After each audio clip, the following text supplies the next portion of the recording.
Iran plan ఏముండొచ్చు అంటారు? అంటే ఇప్పుడు ఆల్రెడీ ట్రంప్ యుద్ధం స్టార్ట్ చేసాడు. ఇరాన్ ఇప్పుడు భవిష్యత్తులో ఎలాంటి ప్లాన్స్ చేయబోతుంది? తీసుకోబోతుంది? ఇరాన్ అనేటువంటిది చాలా భీకరమైనటువంటి దాడులు చూస్తుంది. నిన్న కూడా చూసారు అవును. 400 మిస్ డ్రోన్‌లతో ఆ! 400 డ్రోన్‌లతో అటాక్స్ అనేటువంటివి చేసింది. హ్మ్. చేశారండి. భీకరంగా దాడులు చేశారు. మనం 2 వేస్‌గా ఎక్స్‌పెక్ట్ చేయొచ్చండి.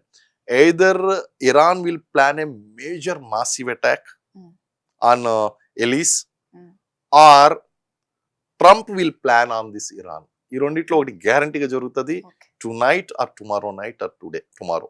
హ్మ్. మనం ఖచ్చితంగా వి కెన్ ఎక్స్‌పెక్ట్ అండి. హ్మ్. కారణం ఏంటి అంటే వాళ్ళు ఖచ్చితంగా ఈ యొక్క ఫెస్టివల్ టైంలో రంజాన్ టైంలోనే అలాగే చేశారు. ఇప్పుడు బక్రీద్ టైంలోనూ కూడా ఆ విధంగానే చేస్తారు.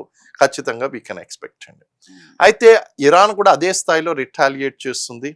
ఎందుకంటే వాళ్ళ అస్తిత్వం కోసం పోరాటం చేయవలసినటువంటి అవసరం ఉంది. హ్మ్. ట్రంప్ యొక్క ఒత్తిడికి గనక లొంగిపోయి గనక చేస్తే గనక ఆటోమేటిక్‌గా ఐఆర్‌జీసీ అనేటువంటిది తన యొక్క అస్తిత్వాన్ని కోల్పోతుంది. ఇరాన్ అనేటువంటిది అస్తిత్వాన్ని కోల్పోతుంది. కానీ అక్కడ ఇరాన్ యొక్క భూతలంలో అమెరికా విజయం సాధించడం అనేటువంటిది దాదాపుగా కల అని చెప్పేసి చెప్పొచ్చండి. హ్మ్. అయితే ఇంతటి టెక్నాలజీ ఉన్నటువంటి అమెరికా ఏమాత్రం చేయలేదా అంటే, ఇప్పటికే నీ దగ్గర ఉన్నటువంటి ఆ యొక్క డ్రోన్ నిల్వలు ఏదైతే ఉన్నాయో 20% రిడ్యూస్ అయిపోయిందే. అలాగే నీకు అక్కడ డ్రోన్ కాస్ట్‌లు ఏదైతే ఉన్నాయో, ఆ కాస్ట్ అన్నీ కూడా మిసైల్ కాస్ట్‌లు ఏదైతే ఉన్నాయో, మిలియన్స్ ఆఫ్ డాలర్స్ నువ్వు ఖర్చు పెడుతున్నావు. వీళ్ళు లాక్స్ ఆఫ్ రూపీస్‌తో దాన్ని కొట్టి పాడేస్తున్నారు. ఎకనామిక్ ఇంపాక్ట్ అనేటువంటిది అమెరికా మీద ఎక్కువ పడుతుంది. ఇప్పుడు అసల కొత్త రూల్ ఏం తీసుకొస్తాడో తెలుసండి కొత్త రూలు?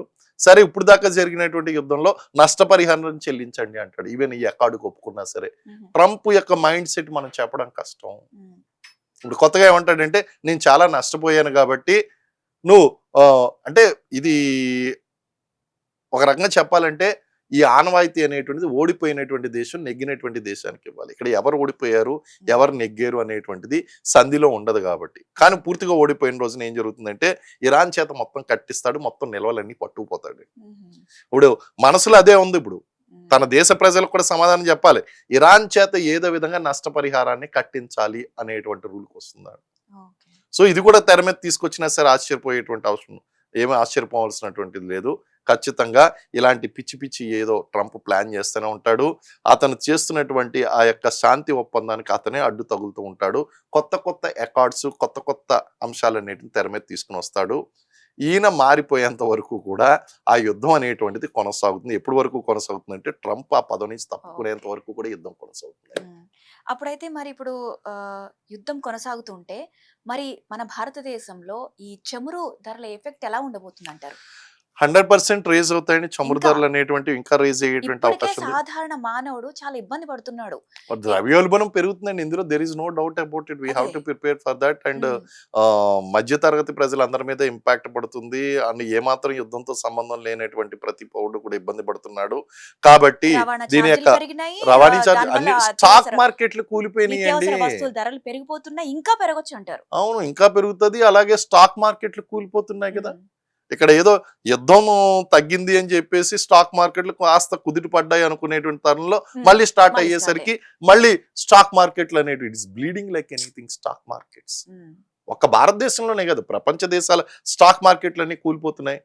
లేకపోతే బంగారం విషయం చెప్పమంటారా? ఆ హ్మ్. బంగారానికి ఏం జరుగుతుందో తెలియట్లేదు గానీ, ఆ బంగారం అనేటిది రోజు రోజుకి పెరుగుతుంది. పెరిగిపోతుంది. సిల్వర్ పెరిగిపోతుంది. హ్మ్. అందుగురించే మోడీ గారు కూడా ఒక వైజ్ అడ్వైజ్ ఇచ్చారు. Don't invest your valuable money in gold. ఎందుకంటే అది స్టాక్ అయిపోతుంది. గోల్డ్ అవును. ఇప్పుడు గోల్డ్ కొనుక్కున్న తర్వాత తీసుకొస్తావు. ఏం చేస్తావు? ఆ గోల్డ్ తీసుకొచ్చి జాగ్రత్తగా బీరువాలో దాచుకుంటావు. అంతే. లాకర్‌లో దాచుకుంటావు. హ్మ్. సో అదే గనక మీరు ఎకనామిక్ యాక్టివ్‌లో పెట్టుకుంటే మనీ సర్క్యులేషన్ అనేటువంటిది కొంచెం పెరిగితే ఆ హ్మ్. మనీ సర్క్యులేషన్ వలన ఈ పెరుగుతున్నటువంటి ద్రవ్యోల్బణానికి గానీ, లేకపోతే ఆగిపోతున్నటువంటి ప్రొడక్షన్‌కి గానీ కొంత సమాధానం అనేటువంటిది దొరుకుతుంది అనేటువంటి ఉద్దేశంతో చెప్పడం జరిగిందండి. హ్మ్. ఇంపాక్ట్ అనేటువంటిది చాలా భారీగా ఉంటుంది భారతదేశం మీద. And fuel rates, energy conservation అనేటువంటిది చూసుకోకపోతే గనక మనం ఈ ఎనర్జీ సెక్యూరిటీ ఇంపాక్ట్ అయ్యి ఫ్యూయల్ రేట్స్ ఆయిల్ అనేటువంటిది బ్రెంట్ ఆయిల్ బాగా హ్మ్. పెరిగేటువంటి అవకాశం ఉందండి. హ్మ్. ఆ హ్మ్. విధంగానే అలాగే స్టాక్ మార్కెట్లు కూడా కూలిపోయేటువంటి మరింత పతనమయ్యేటువంటి అవకాశాలు ఉన్నాయి. ఇలాంటి పరిస్థితుల్లో భారతదేశం ఎలాంటి వ్యూహంతో ముందుకెళ్లాలంటారు? ప్రెజెంట్ ఉన్నటువంటిది ఇప్పుడు ఆల్రెడీ మనం పొదుపు చర్యలు అనేటువంటి ఒకటి చేపట్టామండి. నెంబర్ 1 పొదుపు చర్యలు చేపట్టడం. రెండోది crude oil and oil, petroleum, natural gas అనేటువంటి దాని మీద డిపెండెన్సీ అనేటువంటి తగ్గించుకోవడం. ఉమ్, ఈవెన్ ఎల్‌పీజీ మీద కూడా మనం డిపెండెన్సీ అనేటువంటి తగ్గించుకోవాలి. ఆల్టర్‌నేట్ ఎనర్జీ రిసోర్సెస్ అనేటువంటివి మనం చూసుకోవాలి. So, short term measures, mid term measures అనేటువంటివి ఇమ్మీడియేట్‌గా చేపట్టాలండి. అలాగే ఈ సెమీ లాక్‌డౌన్‌కి గాని, లేతే వర్క్ ఫ్రమ్ హోమ్ గాని, లెర్న్ ఫ్రమ్ హోమ్ గాని, ఇలాంటి చర్యలనేటువంటివి ఎక్కువగా ప్రోత్సహించాలి.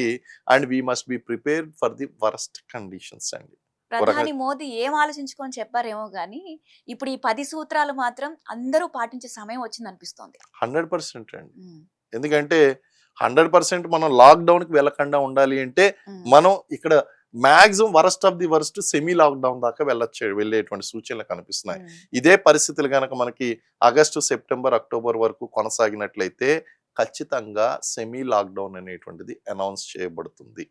ఓకే. ఈవెన్ ఇప్పుడు ఆంధ్రాలో జరుగుతున్నటువంటి మహానాడు ఉద్యమాలు, తెలుగుదేశం మహానాడు ఆ యొక్క మీటింగ్స్ ఏదైతే ఉన్నాయో వాళ్ళందరూ కూడా చాలా ర్యాపప్ చేసి ఫాస్ట్‌గా క్లోజ్ చేసి పడేస్తున్నారండి. ఉమ్, దాన్ని 2 రోజులతోనే క్లోజ్ చేసేస్తున్నారు. ఉమ్, భవిష్యత్తులో ఎలాంటి కండక్ట్ చేయకపోవడం కూడా మంచిదే.